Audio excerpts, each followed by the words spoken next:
बरं झालं तुम्ही जरा लवकरच आलात ते. काकू घ्या जरा. हो. तब्येत कशी आहे तुमची आता? तुमच्या काढ्यानी सर्दी एकदम गायब झाली. आता सरबत घेते म्हणजे बघा ना. आहेच तसं काकू. आमच्या माई पॉवरफुल आहेत आणि त्यांचा काढा सुद्धा पॉवरफुल आहे. भाग्यश्री, माई मी बरोबरच बोलतेय ना. आत्याबाई कशा आहेत? त्याही आज आल्या असत्या तर बरं वाटलं असतं आम्हाला. झालं गेलं विसरून जायचं असतं. आपल्या मुलांचा आनंद तोच आपला आनंद ना. बरं, बाकी सगळे कसे आहेत घरी? सगळे मजेत आहेत. पण बघा ना, यांची ट्रान्सफर अजून होत नाहीये. काय करणार, नोकरी म्हटलं की सगळं आलंच नाही का. काही हरकत नाही, होईल लवकरच. घ्या सरबत घ्या.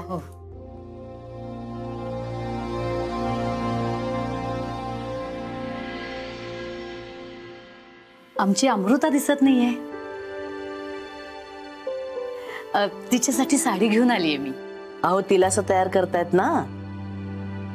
काकू शर्मिष्ठा तिची हेअरस्टाईल करतीये. अगं बाई, हो का? हो. आमची अमू चांगलीच रुळलेली दिसते घरात. हो तर. खरं सांगू का माई,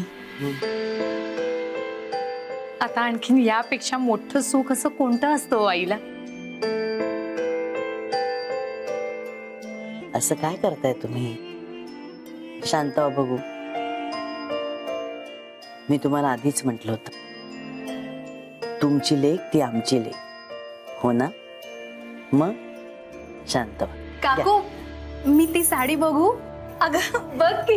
हे घे बघ. आमच्या भाग्यश्रीला भारी हौस आहे या गोष्टींची.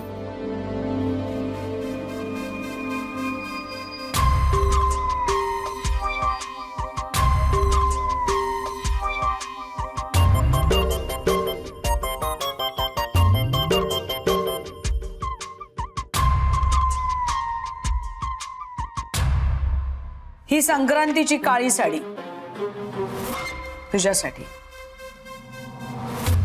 गाडग्यांकडे संक्रांतीच्या हळदी कुंकाला ही साडी नेसून यायचं. घे गाडग्यांकडून.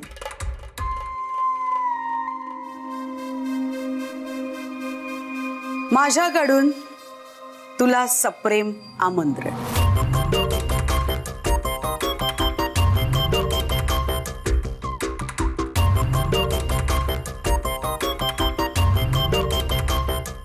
पण तुम्हाला माझी मदत का करायची? सिंपल. कारण मला तू खूप आवडतेस. तुझं राहणं, वागणं, बोलणं, तुझा पेहराव, तुझं धाडस आणि मुख्य म्हणजे तुझं आमच्या अक्षयवर असलेलं प्रेम, सगळंच मला खूप आवडतं. अगं मला खात्री आहे तुझं आजही अक्षयवर तेवढंच जीवापाड प्रेम आहे. त्यामुळे माझी इच्छा आहे की तुझं अक्षयशी लग्न व्हावं आणि तू आमच्या घाडगेंकडे यावंस. तशी ती नक्की अमृता मला पहिल्या दिवसापासूनच आवडत नाहीये. तिची जागा तू घ्यावीस असं मला मनापासून वाटतं, हो ना? म्हणूनच तुला मी मदत करणार आहे. वाव, काय सुंदर साडी आहे काकू. माई बघा ना.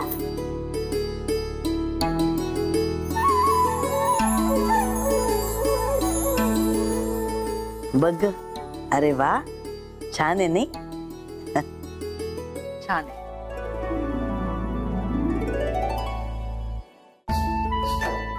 आम्ही आणली हो साडी,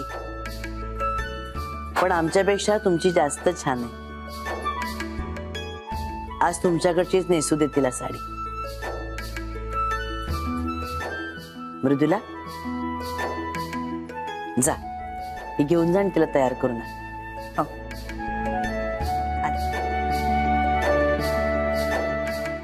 भाग्यश्री, तू सरबताचं वगैरे बघ, सगळ्या जणी यायला लागतील आता.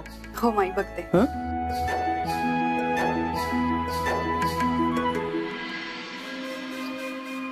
पण पण नाही, परंतु नाही, किंतु नाही, असं काहीच मनात आणायचं नाही.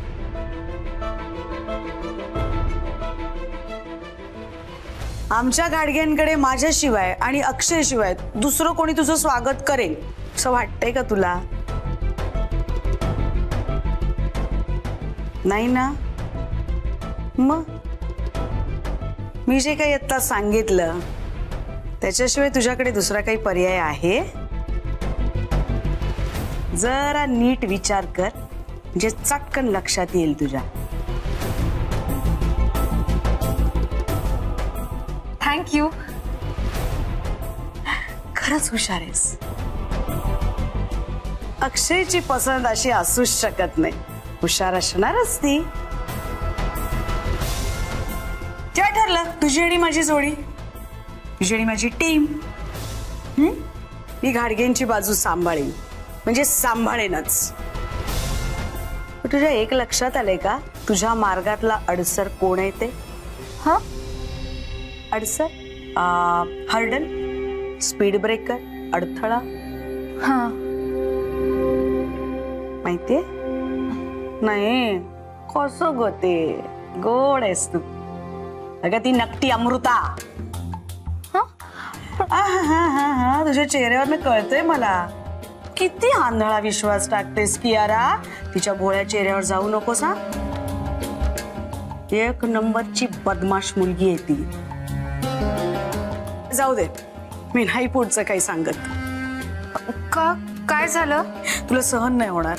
नाही, प्लीज तुम्ही सांगा ना. सांगेन ना, पण मन घट्ट करून ऐकशील ना. तिची नकटी अमृता आहे ना, ती जाळं टाकते ग तुझ्या अक्षयवर. आणि तुझा अक्षय सारखा अमृता अमृता अमृता करत तिच्या मागे मागे असतो. असं का होतं? कारण त्याच्या नावाचं मंगळसूत्र आहे ना तिच्या गळ्यात. तुझ्या गळ्यात ते नाहीये. खरं तर तुझ्या गळ्यात अक्षयच्या नावाचं मंगळसूत्र असायला पाहिजे.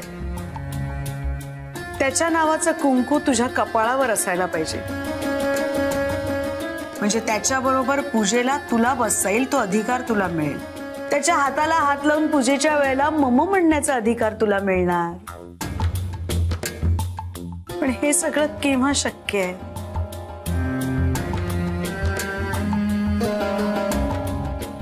जेव्हा त्याच्या नावाचं मंगळसूत्र तुझ्या गळ्यात असणार. हो ना? बरोबर ना? त्याचीच ही सुरुवात आहे. ही काळी साडी नेसून संक्रांतीच्या हळदी कुंकाला तू घाडगेंच्या घरी यायचंस. येशील ना? वाट बघते. Okay, thank you. वेलकम.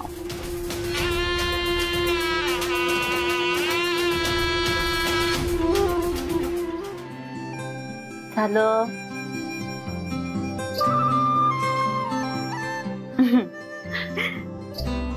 छान दिसतेस हा. थँक्यू. काकू, कशी झाली हेअरस्टाईल? सुंदर दिसतेय ना? खरंच छान दिसतेय. अमृता, आईनी साडी पाठवली आहे तुझ्यासाठी आणि माईंनी सांगितलंय हीच साडी नेसायची म्हणून.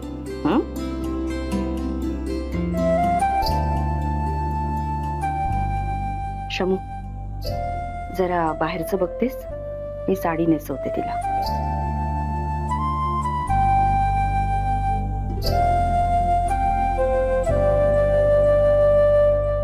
आता नीट ऐक. काल मी कियाराकडे जाऊन आले आणि तिने मला सगळं सांगितलंय.